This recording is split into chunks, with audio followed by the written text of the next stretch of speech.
Materi kali ini membahas penerapan Fair Value Adjustment dengan memperhitungkan saldo Fair Value Adjustment dari periode sebelumnya. Namun sebelum ke topik itu, terdapat transaksi lain jika kita mengikuti skenario di slide ini.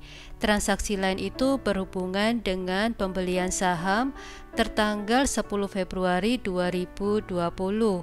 Di tanggal itu, Republik membeli saham biasa di Continental Trucking dengan total pembelian 20.000 lembar saham sehingga menghasilkan total nilai pembelian sebesar 255.000 euro.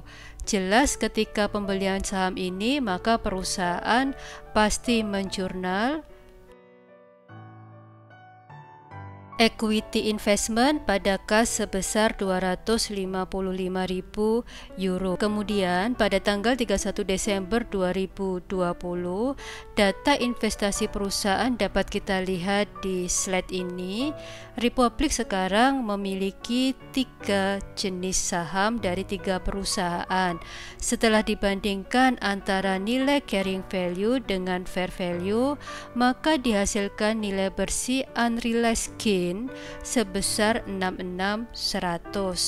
Kemudian terdapat saldo fair value adjustment senilai 35.550. Saldo ini berhubungan dengan contoh soal sebelumnya yang sudah kita bahas. Ketika kita menemukan contoh soal yang mengharuskan kita melakukan adjustment atas fair value, maka kita harus memperhitungkan saldo fair value adjustment. Seperti yang sudah saya jelaskan di materi debt investment, maka saya akan ilustrasikan dalam bentuk rekening T seperti ini. Rekening T untuk fair value adjustment ini menunjukkan saldo sebelum kita melakukan penyelesaian di tahun 2020. Angka 35.550 berdasarkan saldo atas transaksi fair value adjustment di tahun 2019 yang bersaldo kredit. Oleh sebab itu, maka posisi di sini adalah di sebelah kredit. Kemudian di tanggal 31 Desember 2020 ditunjukkan bahwa terdapat unrealized gain sebesar 66.100. Jadi tadi berdasarkan slide tadi ada gain sebesar 66.100, yang berarti jika gain maka posisinya adalah di sini. Jadi seperti yang sudah saya jelaskan di materi debt investment, angka 66.100 itu adalah saldo fair value adjustment di akhir periode tahun 2020.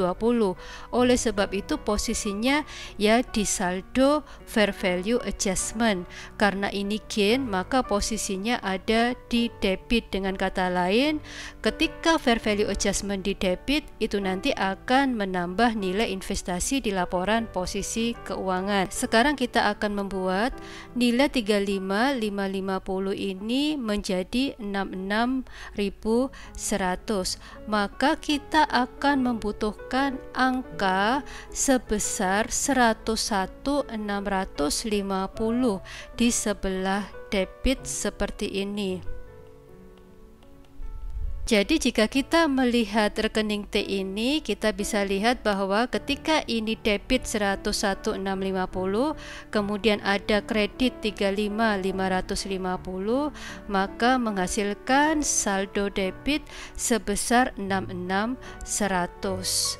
Oleh sebab itu, maka jurnal kita pasti harus mendebit fair value adjustment sebesar 101.650, kemudian kita kredit dengan mengakui unrealized holding gain or loss sebesar 101.650 yang bisa kita lihat di slide ini.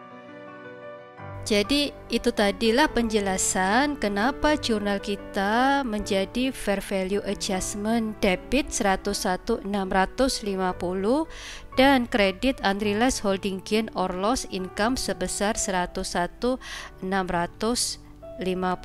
Materi kita terkait dengan equity investment untuk trading sudah selesai.